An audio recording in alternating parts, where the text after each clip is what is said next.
BBC और बड़े जो इंटरनेशनल ब्रॉडकास्टर्स हैं वो ये कह रहे हैं कि इंडियन जो नेवी है उसने रेड सी एरिया में जहाँ पे सोमालीज ऑपरेट करते हैं बाबुल मंदेब के करीब कुछ ईरानी वेसल्स को छुड़ाया है सोमाली पायरेट से, जिसमें 19 पाकिस्तानी भी थे। डिस्ट्रेस कॉल उसमें 15 इंडियंस थे जो क्रू थे। डिस्ट्रेस कॉल पहुंची थी किसको? आईएनएच चेन्नई को।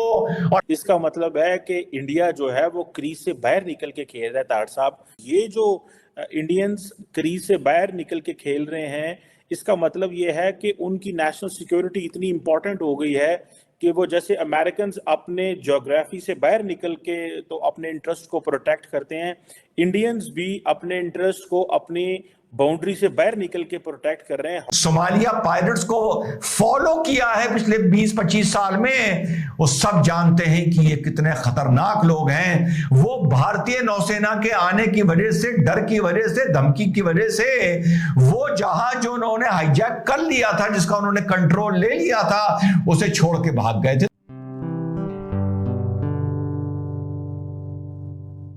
नमस्ते दोस्तों, जय हिंद। निक न्यूज़ बर्नर की रिएक्शन वीडियो में आप सभी का स्वागत है। दोस्तों, आपने हमारी पिछली वीडियो में देखा होगा कि भारत की इंडियन नेवी ने बहादुरी दिखाते हुए हाउती बागियों से 15 इंडियन को छुड़वाया था और हाउती बागियों ने जिस शिप पर अपना कब्जा किया था वो इंडियन नौसेना के डर से शिप को ऐसे ही छोड़ के भाग गए। जब 15 इंडियंस को छुड़ाया गया, उनके साथ क्रू मेंबर भी थे, तो वहां पर भारत माता की जय के नारे गूंज उठे। और दोस्तों, हाउती बागी बहुत ही खतरनाक बागी हैं, लेकिन भारतीय नौसेना के डर से वो शिप को छोड़कर भाग गए। अब दोस्तों, रेड सी और अरब सागर में हाउती बागियों के खौफ को मिटाने के लिए भारत सरकार ने स्टैंडिंग ऑर्डर दे दिए हैं कि भारतीय सेना को जहां से भी डिस्ट्रेस कॉल आती है वहां जाकर सीधा ही रिस्पॉन्ड करे। दोस्तों, अभी हाल में सोमालियन पायरेट से ईरानियन को छुड़ाते वक्त 19 पाकिस्तानी भी छुड़ाए गए हैं भारतीय नौसेना के द्वारा।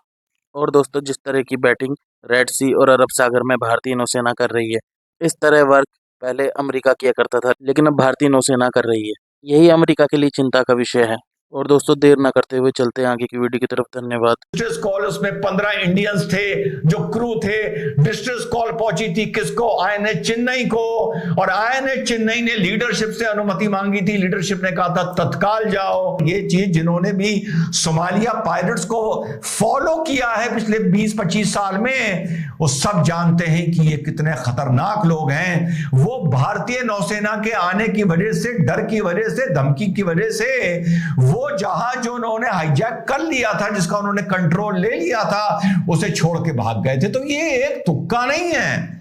5 जनवरी की पहली और आखिरी घटना नहीं थी, उसके बाद छड़ लग गई है। 2 दिन पहले क्या, कल ईस्टर्न कोस्ट ऑफ सोमालिया, ये कोई बगल में नहीं है, ये कोई लक्षद्वीप नहीं है, ये कोई मालदीव्स नहीं है, यह है eastern coast of Somalia, Bharat से लगभग 1500 किलोमीटर दूर।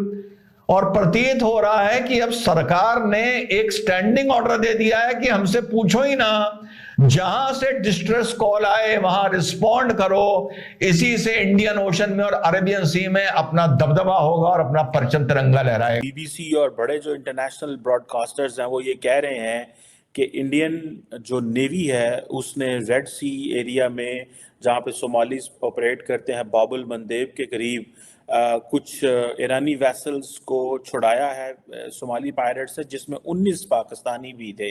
ताड़ साहब, आपको पता है आज मैं डॉक्टर जयशंकर को भी सुन रहा था, वो भी ये कह रहे थे कि हम इंडिपेंडेंट नॉन काइनेटिक जो ऑपरेशंस या कॉन्ट्रीब्यूशंस कर रहे हैं रेड सी अरेबियन सी में।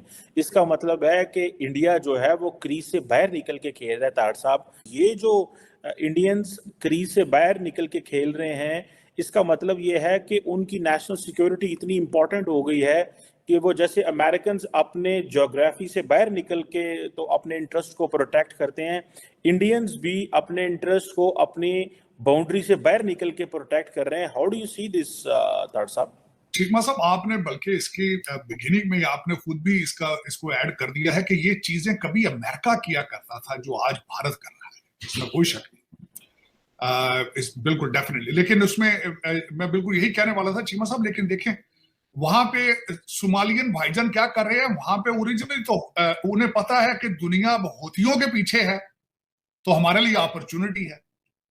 कोई बहुत बड़ा कारोबार है सरकार, ये पायरेसी जो है बहुत बड़ा कारोबार है। उन्होंने अपॉर्चुनिटी उस पर मैंने इसके बारे में बड़ी डिटेल से पढ़ा है कि दोनों ये जो किश्तियां थी ईरानी थी, एक का नाम तो अल नईमी था, एक और उस एक के ऊपर ईरानी थे और एक के ऊपर पाकिस्तानी थे मजदूर। जिस तरह बेचारे मजदूरी करने जाते हैं बेचारे, जो अगले दिन जिस तरह वो ईरान के अंदर मारे गए वो भी मजदूर थे, क्योंकि पाकिस्तान के हालात तो आपको पता ही है, बेचारे दरबदर होते फिर रहे हैं। और दूसरा जो INS सुमित्रा है उसने ये ऑपरेशन किया, बल्कि एक रात चेज करता रहा है। वो स्ट्रेस कॉल उन्होंने दी थी, जब एक इतवार वाले दिन ये हुआ है, चेज किया है उन्होंने। एक का नाम ईमान था, दी ईमान, एक कश्ती का नाम दी ईमान है, दूसरी का नईमी है। कि ये जो ऑपरेशन किया गया इससे भी अमेरिका और वेस्टर्न कंट्रीज परेशान होंगे। उसकी वजह ये है कि ये रोल कभी ये अमेरिका ये किया करता था। दुनिया के सबसे बड़े शिप कैरियर सिर्फ अमेरिका के पास हैं, जो कि आज जो है वो इधर उधर तितर बितर होतियों से कांपते फिर रहे हैं, डर रहे हैं। भारत को मैं समझता हूँ hat off to that, my hat off to that, उनको मैं समझता हूँ कि they are doing it, they are filling a gap. एक इंटरनेशनल वैक्यूम है इस वक्त सुपर पावर्स का। अपनी पोजीशन बड़ी स्ट्रांगली वो बना रहा है to become sixth super power on the planet. और यूनाइटेड नेशन में अपनी ना सिर्फ सिक्योरिटी काउंसिल की सीट कंफर्म कराएंगे अगले। डॉक्टर जयशंकर साहब ने इसको मेंशन ही नहीं करना था अगर ये खबर सर्टिफाइड ना होती। दूसरा मैं ये पहले भी बताना चाहूंगा कि पहले भी एक जो शिप था भारत का पटनम, उन्होंने एक नॉर्फेक को MV लीला नॉर्फेक, उसको भी ऑपरेशन किया था। लेकिन दर हकीकत ये सारी चीजें आ जाती हैं अगर आपकी इकोनॉमी स्ट्रांग हो, अगर आपकी डिप्लोमेसी स्ट्रांग हो, अगर आपको अपने कंट्री के अंदर से 100% आपके साथ सपोर्ट हासिल हो। वो कहते हैं ना, हुसन हो तो नजाकत खुद ही आ जाती है। तो ये हुसन तो है। आज की मैं उसकी रिपोर्ट बताऊंगा। जो हुसन इस तरह है कि वो उनकी इकोनॉमी 5 ट्रिलियन की है, 3 सालों में 5 ट्रिलियन तक जाएगी, और दूसरा 2030 तक वो 7 ट्रिलियन की जाएगी। उनकी ग्रोथ है। स्टेट बैंक ऑफ इंडिया ने ग्रोथ को 7% उन्होंने कहा, इवन देन नॉट ओनली 2024, हमारी 7% ग्रोथ जो होगी 2025 में भी यही होगी। तो फिर जब ये सारी चीजें चल रही हो, एयरबस आपके कदमों में हो, बोइंग आपके कदमों में हो, चाइना स्लोज भारत ग्रोज, ये सारा कुछ चल रहा हो, दुनिया सारी को आप दवाइयां प्रोवाइड कर रहे हो, जब आप तेजस जहाज अपने बना रहे हो, जब आप ह्यूज एक आपका डायस्पोरा जहां भी हो वो स्ट्रांग हो, और उसके बाद फिर आपको इन हाउस वोट भी 100% आपके साथ हो, तो फिर सारी चीजें होती हैं। यही एक इस वक्त जो वेस्ट है वो परेशान है, अमेरिका बिलखसूस परेशान है भारत के इस कॉन्फिडेंस से, भारत की इकोनॉमी से। और बिलखसूस मैं यहाँ ये भी बताना चाहूंगा दोस्तों, अगर आपको हमारी वीडियो पसंद आई है तो प्लीज़ लाइक ज़रूर करें और साथ में शेयर करना ना भूलें। और साथ ही दोस्तों, ऐसी ही लेटेस्ट वीडियो देखने के लिए हमारे चैनल को सब्सक्राइब करें, साथ ही बेल का आइकन जरूर दबाएं ताकि सबसे पहले आपको हमारी वीडियो की नोटिफिकेशन मिल सके।